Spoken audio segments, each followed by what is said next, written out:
Hoje, em Brasília, foi apresentado o relatório final da CPI da Câmara Legislativa do Distrito Federal, que apura os atos do 8 de janeiro.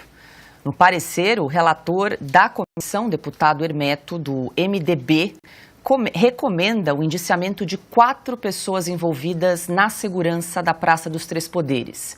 Entre elas está o ex-chefe do GSI, general G. Dias.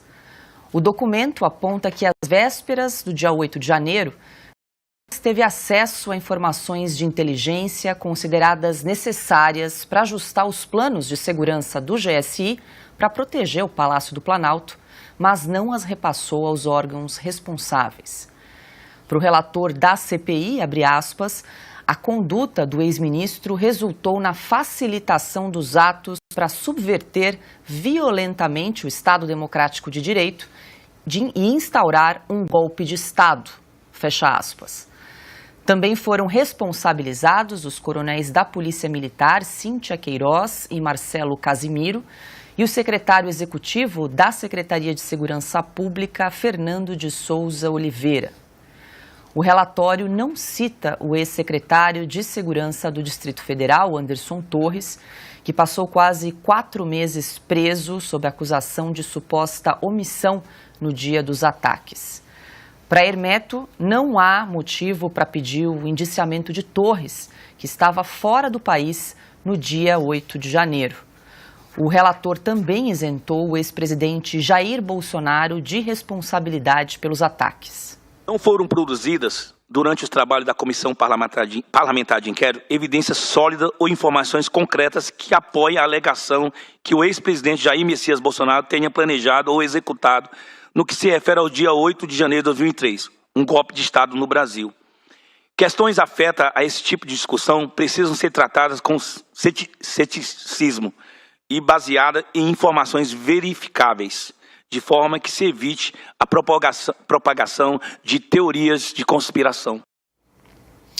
E houve confusão depois de um pedido de questão de ordem feito pela deputada da oposição, Paula Belmonte. Votaremos primeiro o relatório e em seguida a matéria destacada. Está tomada a decisão da presidência e passa a palavra ao relator. Está com a palavra o relator. Está com a palavra o relator. Eu vou pular aqui os requerimentos da página 194, que são requerimentos, são placas de ônibus, placa disso aqui. E vou pular para a página 258. Eu não dou questão de ordem, eu não sou o presidente, eu sou o relator. Eu preciso ler o relatório. Eu não quero atrapalhar o senhor, mas eu tenho como parlamentar direito a questão. Prossiga com a leitura, relator. Questão de ordem. Ninguém vai ganhar no grito aqui. Questão de ordem, questão de ordem. Silvio Navarro, muito boa noite. Começamos com você o programa de hoje. Vamos só lembrar que foram instaladas 2 CPIs sobre o mesmo tema, o 8 de janeiro. Uma CPI da Câmara Distrital e a CPMI do 8 de janeiro no Congresso Nacional.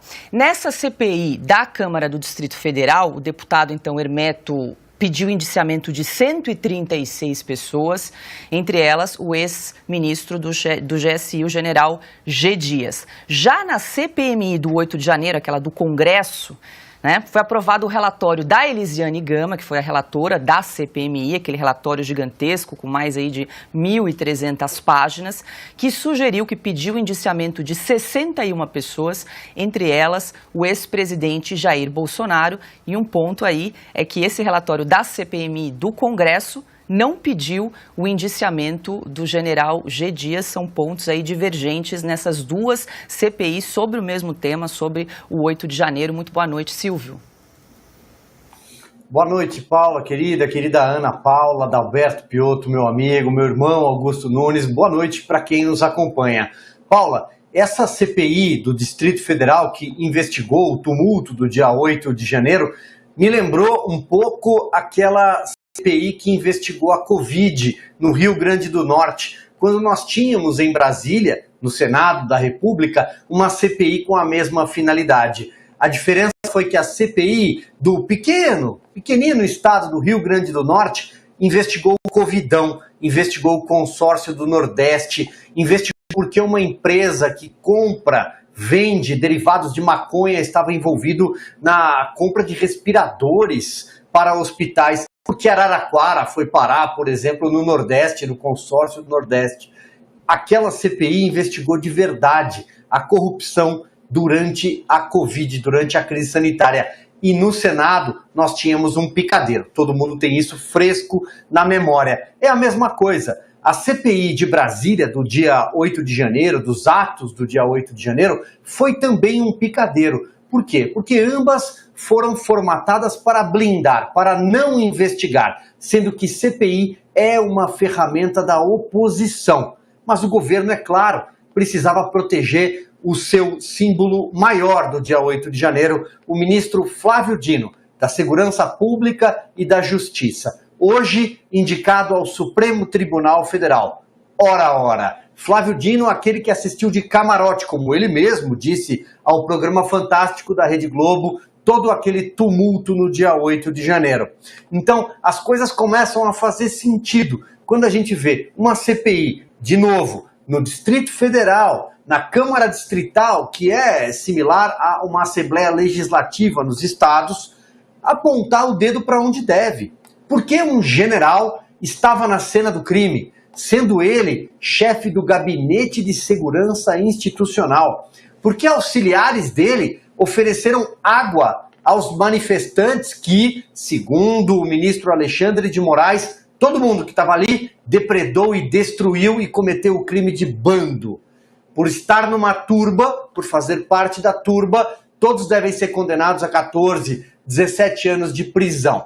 Mais do que um sequestrador, mais do que um assassino, mais do que um traficante. Pois bem, o ministro G. Dias, à época, também só foi descoberto porque a CNN, de forma corajosa, exibiu imagens do circuito interno do Palácio do Planalto. E ele, a paisana, parecendo ali alguém que conduzia as pessoas rumo à porta de saída, estava na cena do crime, eu repito.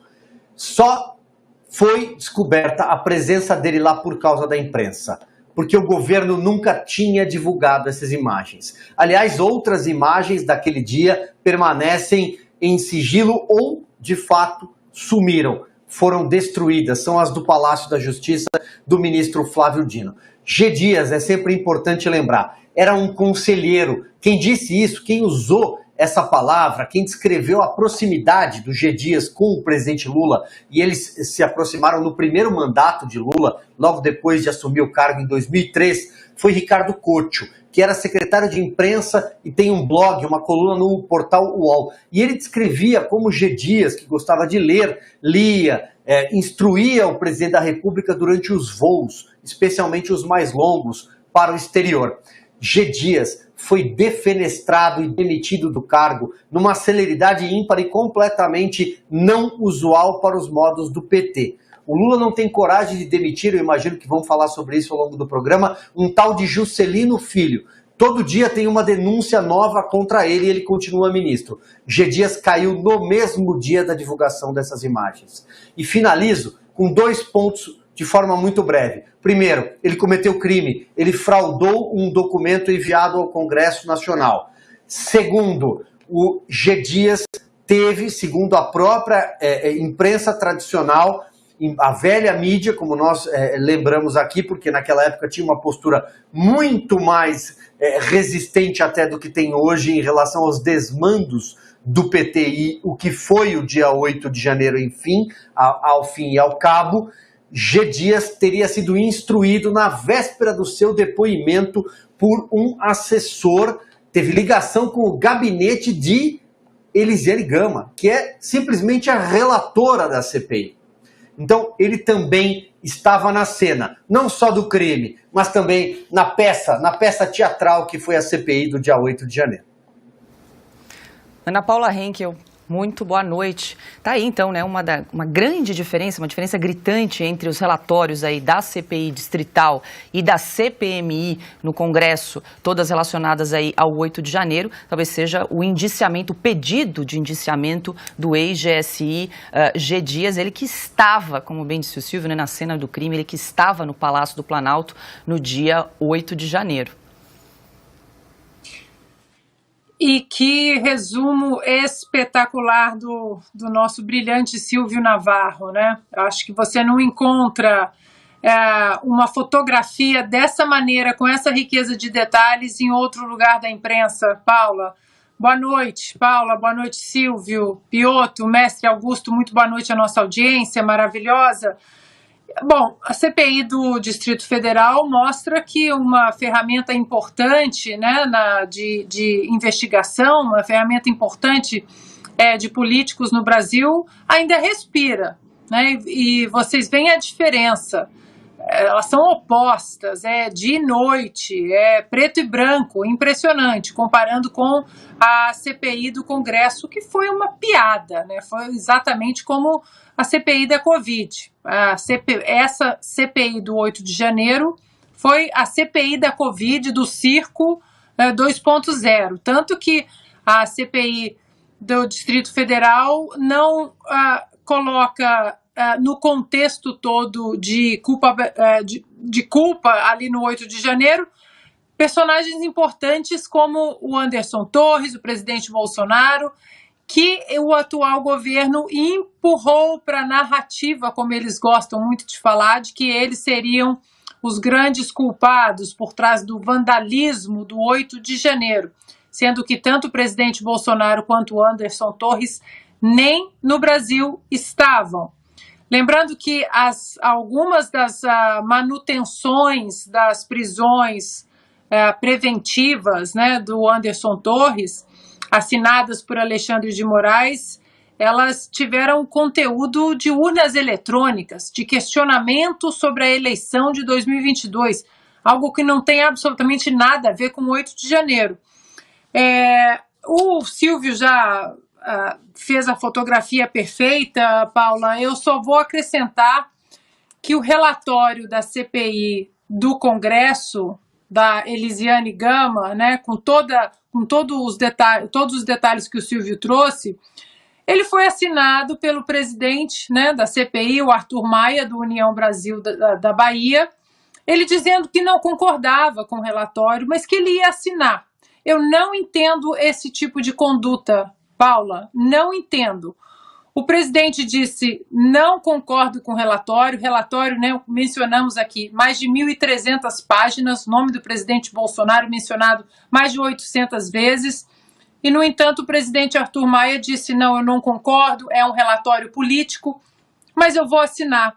Não vou à sessão de apresentação do relatório como protesto. Peraí, o brasileiro está cansado desse tipo de político. Eu venho batendo nessa tecla porque não dá mais para a gente ver políticos subindo em cima do muro. Nós entendemos algumas negociações que acontecem no Congresso, emendas, você tem que prestar contas ao seu eleitorado, obras. Agora, esse tipo de conduta pública ainda, eu não concordo com o relatório político, mas eu vou assinar assim mesmo.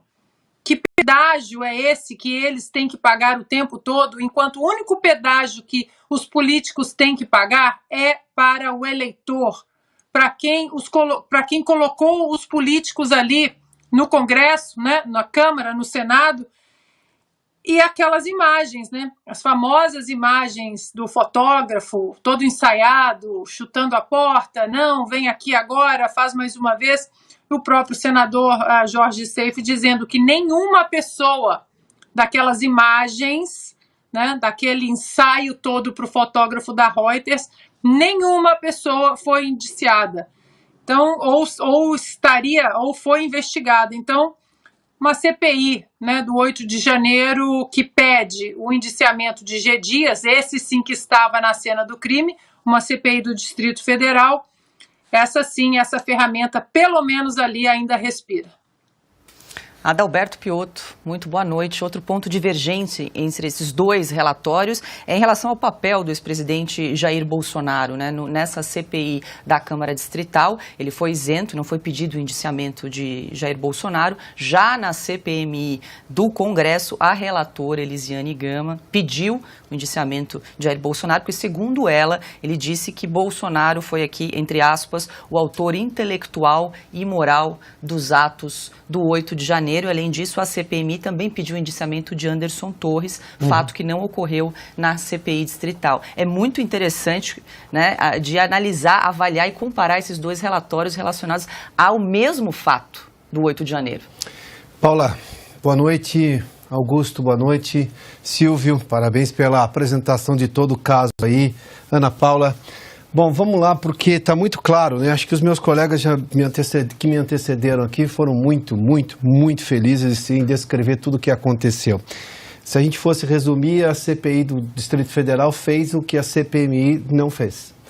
O que a CPI do Distrito Federal fez, e muito bem, foi fazer uma investigação parlamentar de inquérito, se atendo aos fatos, ouvindo todos os investigados e suspeitos e levando em conta, obviamente, tudo o que as imagens mostraram. Exatamente o que a CPMI, lá no Congresso Nacional, não fez, que já tinha um vício de origem. E o Silvio já fez menção sobre isso, né? A CPI é de oposição, é instrumento de oposição. Esse é um entendimento, acredite, do Supremo Tribunal Federal. E ali, aquela CPMI foi tomada por governistas a ponto de ignorar, sim, as imagens, ignorar, sim, os fatos. Coisa que a CPI do DF não fez. Eu vou repetir aqui o enunciado que Paula nos trouxe. Para o relator da CPI do Distrito Federal, abre aspas, a conduta do ex-ministro, está falando aqui, referindo-se a Gonçalves Dias, o ex-chefe da segurança do Palácio do Planalto, resultou na facilitação dos atos para subverter violentamente o Estado Democrático de Direito e instaurar um golpe de Estado. A CPMI do DF não ignorou aquelas imagens que todo mundo viu. A CPMI do Congresso ignorou.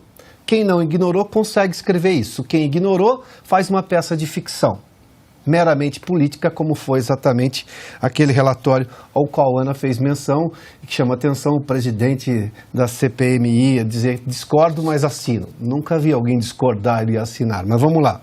Vimos, acabamos de ver recentemente. Aí tem outro trecho. Também foram responsabilizados os coronéis da Polícia Militar do Distrito Federal, Cíntia Queiroz e Marcelo Casimiro, e o secretário executivo da Secretaria de Segurança Pública, Fernando de Souza Oliveira. Não tem nenhuma citação aqui ao coronel Naime, que continua preso.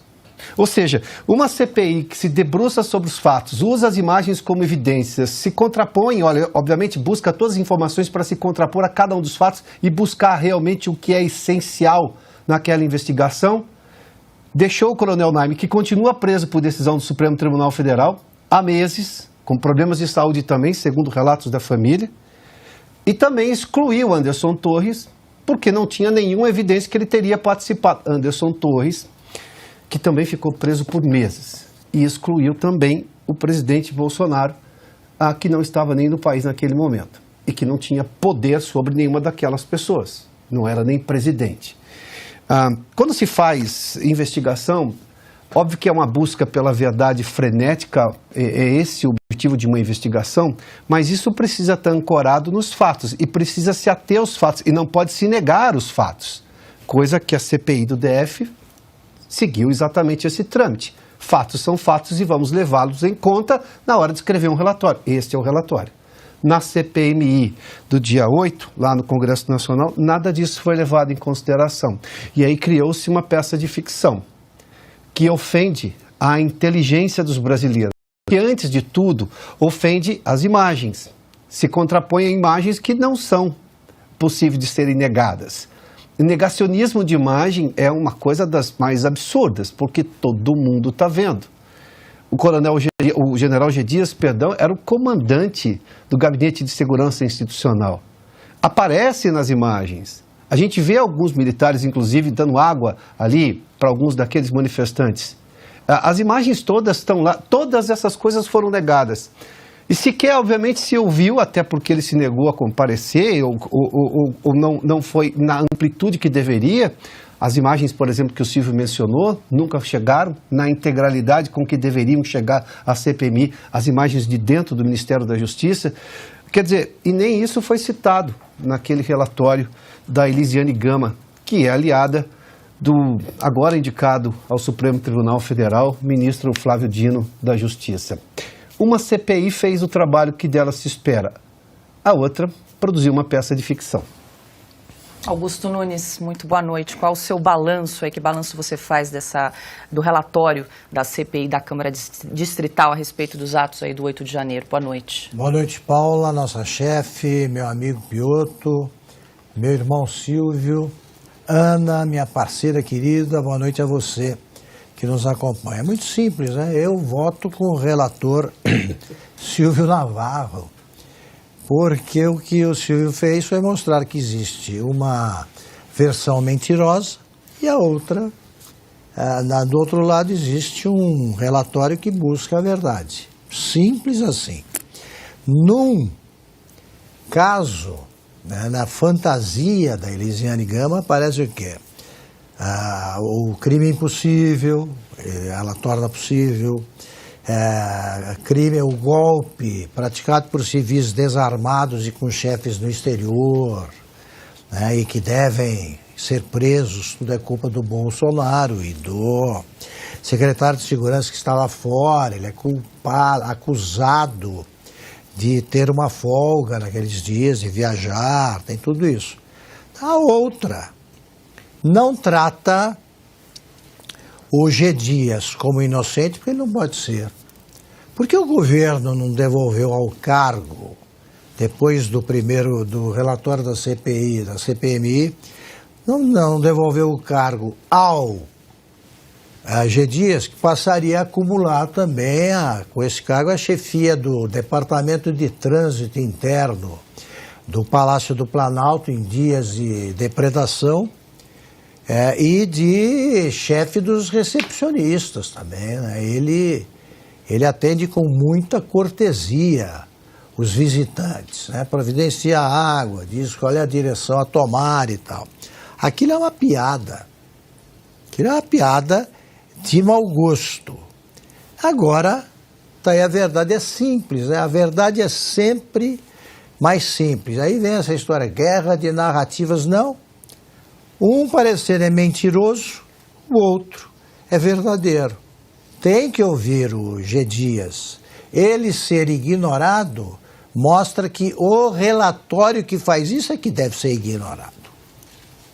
Bom, enquanto nós comentávamos essa notícia aqui ao vivo, nós recebemos uma informação que parece que o nome do G. Dias será retirado do pedido de indiciamento desse relatório. Silvio, tem mais informações para a gente?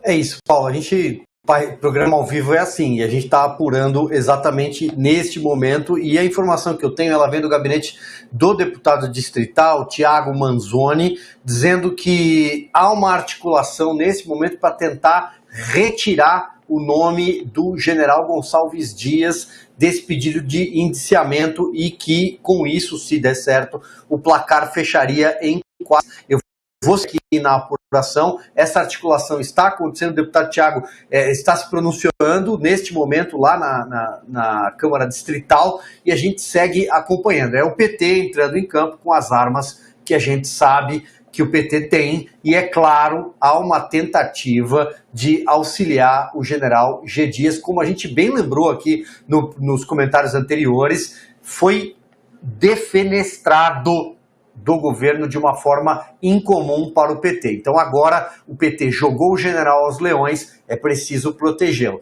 Aconteceu assim no passado, com outros nomes. Vou citar um ou dois aqui, Delúbio Soares, por exemplo. O outro eu conto mais para frente aqui ao longo da apuração. Perfeito, está feito então a atualização em relação a esse tema. O pedido para retirada do nome de G. Dias, pedido de indiciamento, vai ser votado logo mais. Se a justiça no Brasil funcionasse, existisse, quem faz isso deveria ser punido como quem tenta resgatar um preso condenado da cadeia. Mesma coisa. Vamos lá, só para a semântica do caso. enquanto estava havendo investigação, fez-se um relatório. G. Dias está indiciado. Aí vem uma articulação pós-relatório para retirá-lo do indiciamento. Bom, do pedido, né, de sugestão. Uma coisa é relatório de investigação, outra coisa é articulação política, que daí aí nós estamos falando de outro assunto.